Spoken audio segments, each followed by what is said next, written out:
Hello there. Welcome to Full Out Healing. I'm your host, Sable. Thank you for joining me for another episode. Now, this is episode 14, and the structure of this episode is going to be a little bit different. Unlike the other episodes where I kind of go through something past, present, and future, this doesn't really follow that format, which is why this episode type I'm calling unboxable. Okay, so this is episode 14, unboxable, and the theme is my life is so unoriginal. Okay, so before I dive into this, I just want to share a few, not disclaimers, let's say clarifications around this episode topic. So the point of this is not to talk about statistic shame, which now that I think about it, that needs to be a whole nother episode in terms of, I feel like when people talk about intimate partner violence and domestic violence, they like throw around these statistics recklessly and in a way that I can't speak for every survivor or anyone who relates. For me, they were very shame inducing because they didn't feel like it wasn't even about representing the entirety of what I was experiencing. It was like, oh, you've pinpointed these distinct factors that that totally they're just that totally facilitate negative self-concept. I think that's my opinion, and I'll have a whole episode where I go into that. This is also not about not being that girl shame, which is another episode I will have one day. And when I say that, as I was, I think about like my journey within the context of abuse, the amount of times that I tried to leave, and even I recognize that as trying to leave now. Back then, it was like I was abandoning her, which I need a whole episode on that as well. But part of the way that I judged myself was like, I don't want to be that girl that's, that doesn't love herself, that da-da-da-da. This is definitely how I talk to myself. I was so mean to myself. And that's not what this episode is about, okay? But I will have an episode on the whole, like, that girl, not that girl shame. My life is so original is about the amount of Me Too moments I had in support groups, especially like when I first started going. I was shocked about how deeply I related to what other people were sharing. I knew what I was in a support group I knew where I was. I knew why I was there. I knew who else would be there. And I still can't express to you how surprised I was to hear the similarities in other people's stories, especially since on paper, I was so different than so many of the other people. There weren't a lot of support groups I went to where there were other Black queer women, who had experienced intimate partner violence. Doesn't mean it's not real and it doesn't happen. It's just like I either was in a lot of spaces where I was like the only queer woman or the only queer person or the only Black person, which I was surprised. Like I definitely needed and I craved that, and I found that space. And I also to some extent was surprised by how much it didn't matter because of how much I related to people. And I will say this, it also didn't matter because I had like I was really fortunate with facilitators that created an incredibly safe space, right?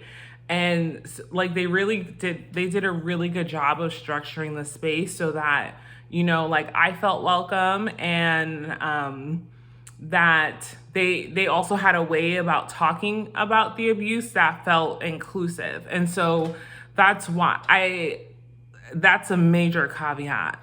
But it almost didn't matter because I was astonished by how much I related to what these other people who I didn't share much in common with on person. Like I couldn't believe the similarities between our stories and our lived experiences.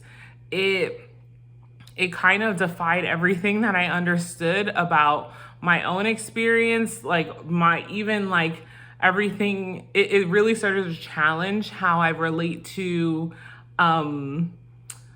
not necessarily identity, but like what I perceived about other people's lived experiences. It really challenged that. And also in a way it was really it was really good for me because it helped me recognize, damn, this shit is abuse. But that's not even where I got to the part where I thought to myself, oh my gosh, my life is so unoriginal.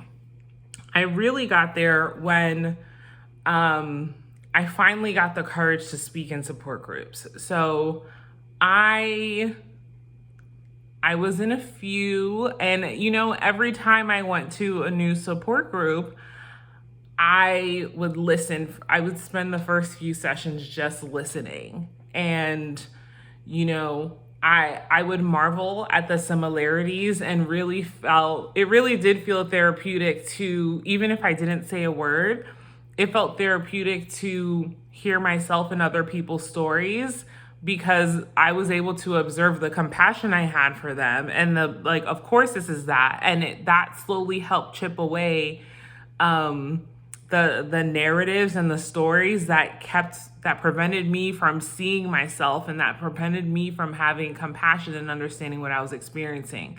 That was really good. The gag of it all happened when I finally mustered the courage to speak. And I finally mustered the courage to speak about something that felt so shameful. Something in retrospect, I realized I felt so alone and isolated in.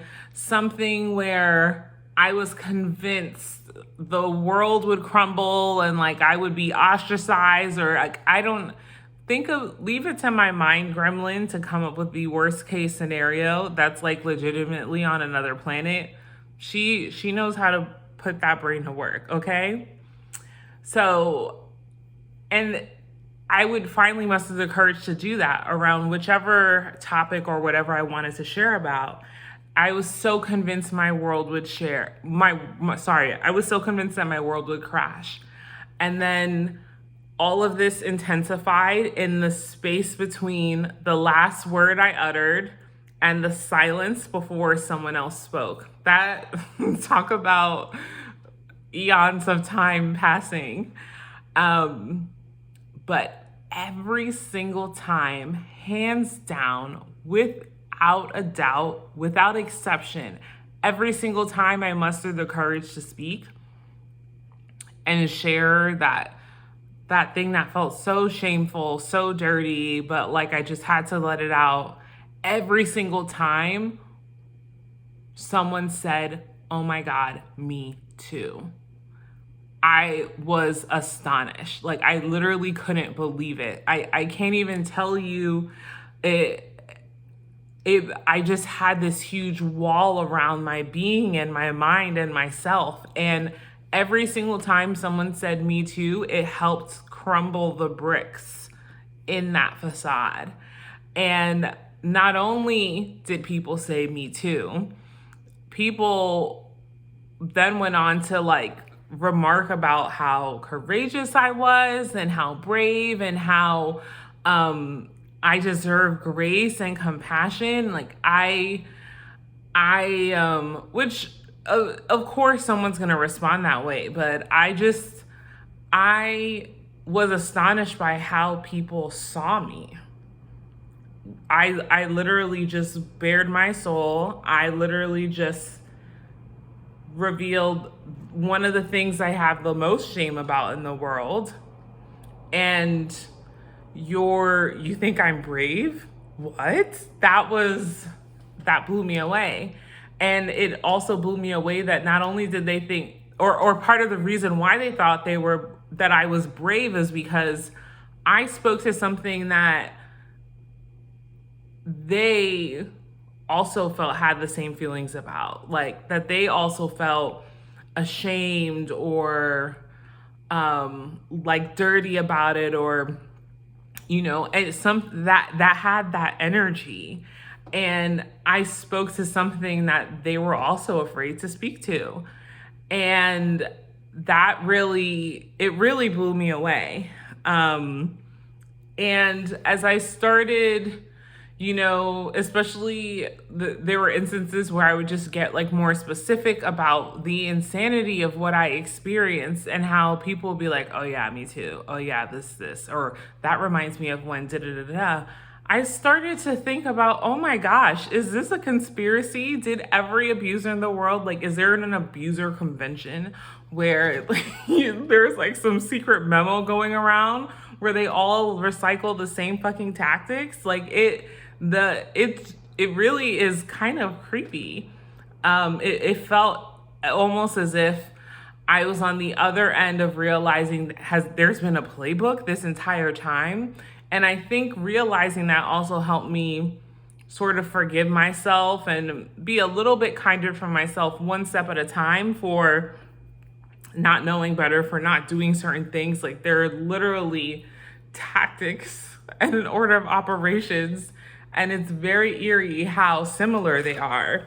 And it really did, it just got, I almost say, I got to a point of, oh, my life is so unoriginal. It was almost humorous, but that's not even it. The sentiment behind that is I just felt so alone and so isolated and so ashamed about what I experienced. And I felt so ashamed that I was convinced that I was the only person in the world, because that's how shameful it is. It wasn't just like I experienced this shameful thing and I made shameful choices. It's that this shows that I was so low, so fill in the blank negative adjective, that there's no possible way that anyone else in the world has experienced this, because I'm that bad, because I'm that shameful. That's really what it comes down to. And then I eventually started to realize, wow, like this shit is crazy. My life is so unoriginal. My life is so unoriginal, and it also means I must not be that shameful.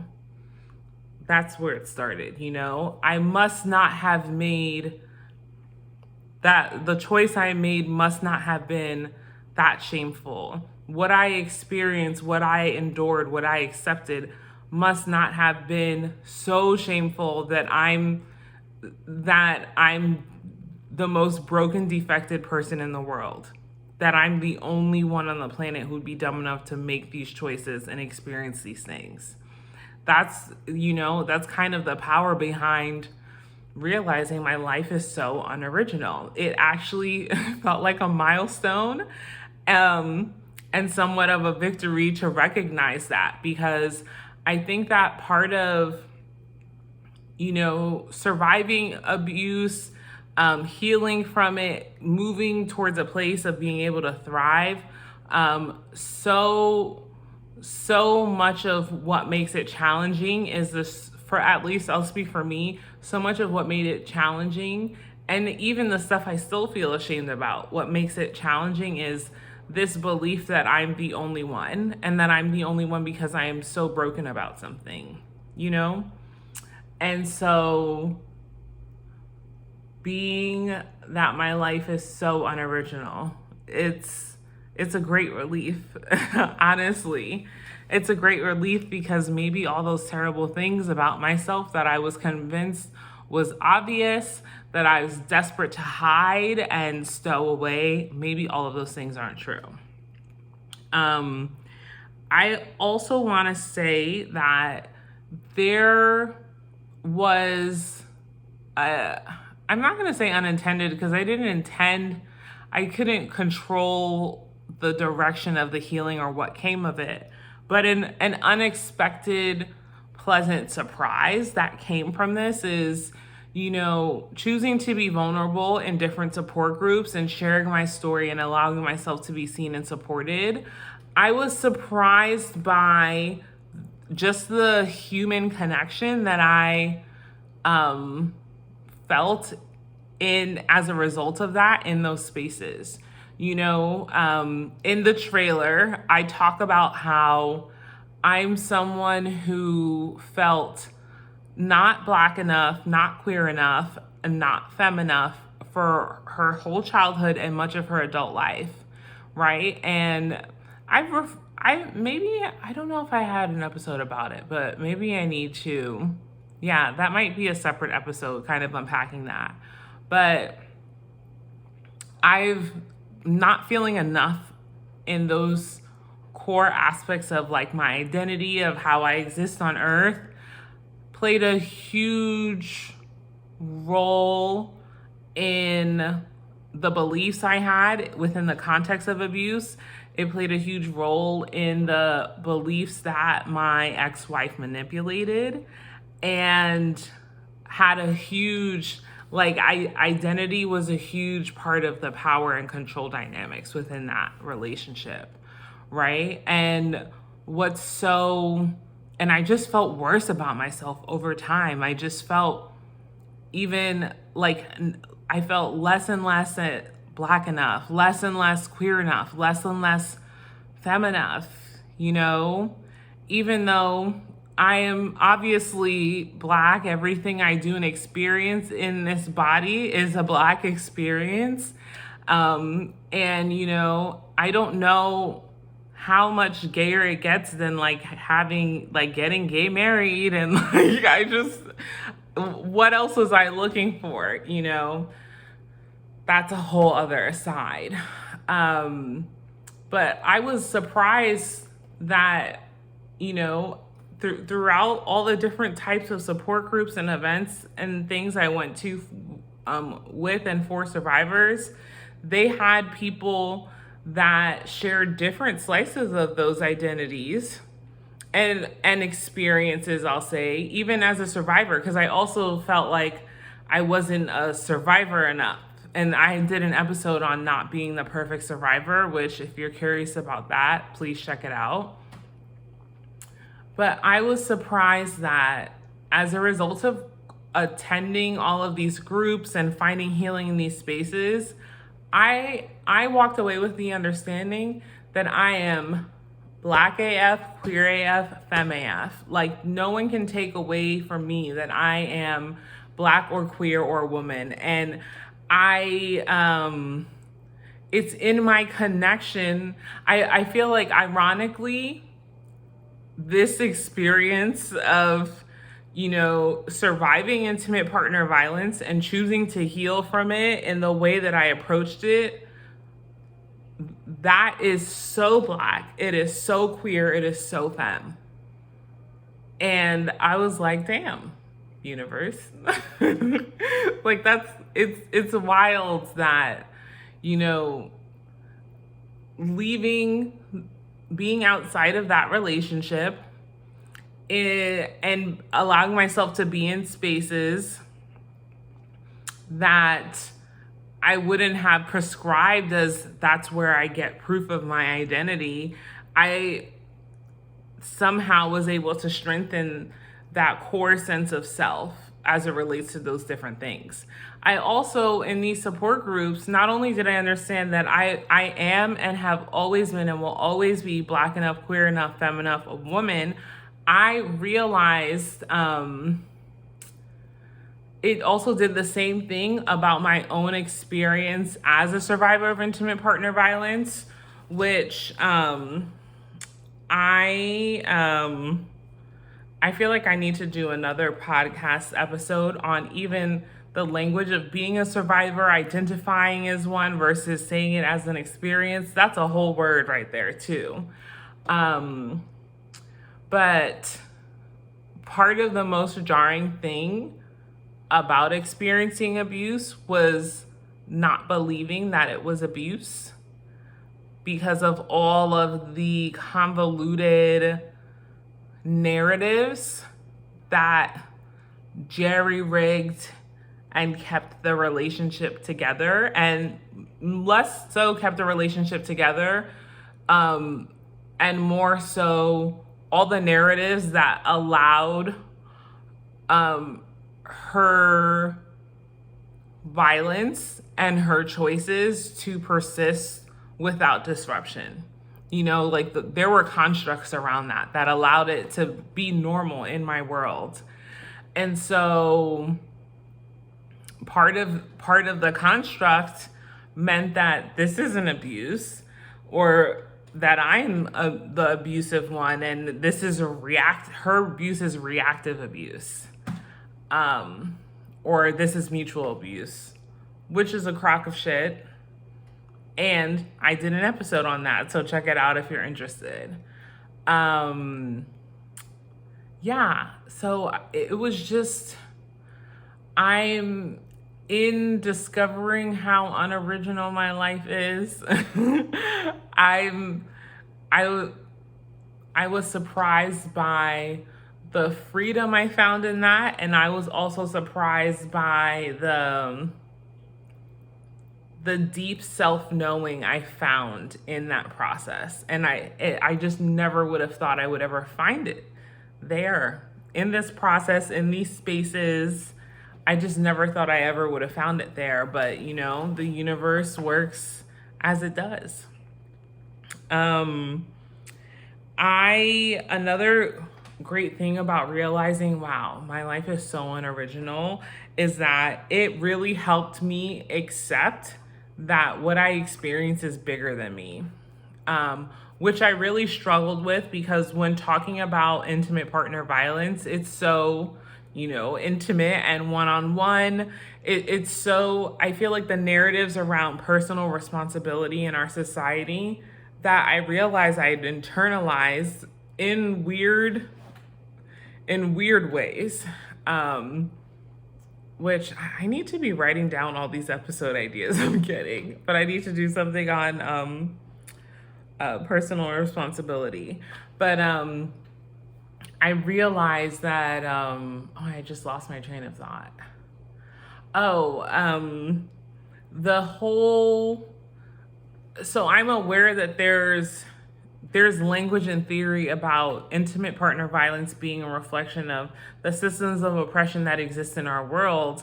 And until those are solved, intimate partner violence won't end. And on a thinking brain level, I understand that. And from a place of all of these convoluted narratives, I just didn't know how to reconcile that with what I perceive to be my personal responsibility within the context of abuse. I just didn't know how to grapple with it. It just kind of clashed. And I think recognizing that my life is unoriginal, and so unoriginal, and that all of these tactics, they were all the same, that really helped me with accepting that what I experienced was bigger than me, in a way that actually allowed me to release it and to focus on me. And to think about, okay, what have I learned about myself in this process, without attaching blame and self-judgment. And I think it's really, surviving abuse really is a journey. And I really do believe there's different types of work to do along the way. And certain kinds of work are just not appropriate, or productive or healing until you're able to have, or I'll speak for myself, I look back, I can look through my healing journey and I can see how I've, focused on different things along the way. And I can really accept and appreciate how it wasn't really appropriate for me to think through and work through certain aspects of this stuff until I had a safe inner world, until I had more emotional regulation skills, until I had, sort of an emotional go bag to deal with my triggers. Like it just wasn't appropriate for me to think about, what did I learn about myself in this until I had those things on lock, which those things are definitely came through with the help of, I had a therapist, a counselor, an advocate.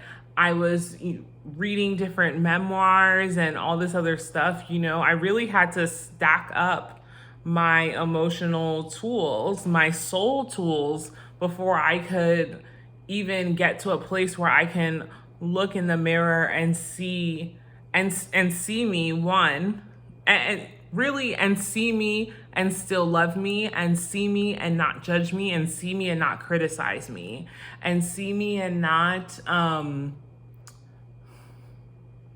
to see me and somehow allow grace along insight. It's just not the appropriate thing to do the moment you get out, because I was still in shock and I didn't even really accept. It was definitely a literal stage in my healing journey when I recognized the depth of violence I had survived. Which means up until that point, I knew things were not good. I knew things were off, but up until that point, I did not have a conscious understanding of the depth of violence that I was constantly living with. I did not have a conscious understanding of the impact of that constant threat had on me, right? And so, yeah, all of which is to say, realizing my life is unoriginal was a point in that journey, and getting to that realization allowed me to explore other things in my healing. And it really, as I've been alluding to, it really helped me with self-compassion, with self-forgiveness, with loving kindness. There's just something about it that allowed me to take the weight of the world off my shoulders by saying, hey, I can be kind to you because look, there were all these things going on that was out of your control, And I will say and this is my last bit, realizing that my life was unoriginal in the best way, actually helped me realize two things. The first thing was, it helped me realize that I had a gift. And I say this because the way that I've been able to talk about and articulate my experience, my feelings, the icky stuff, it always seems to resonate with others who relate to this lived experience in a way that provides clarity, insight, self-compassion, self-forgiveness, and that's some pretty powerful shit.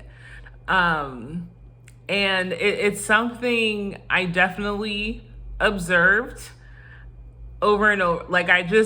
I kept receiving evidence about it, and before, when my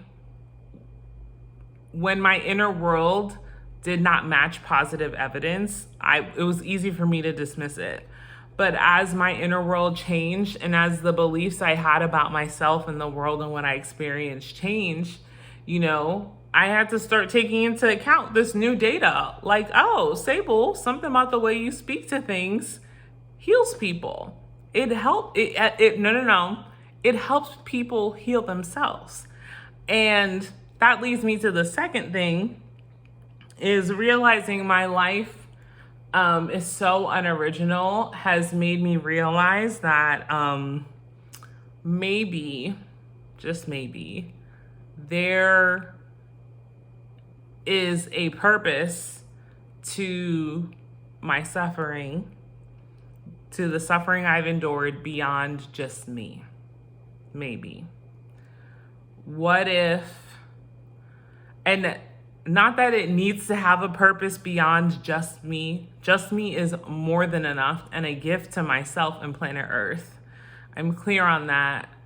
And I couldn't, as I'm integrating this evidence of how the way I speak about my experience impacts people, I can't help but wonder and start to think, okay,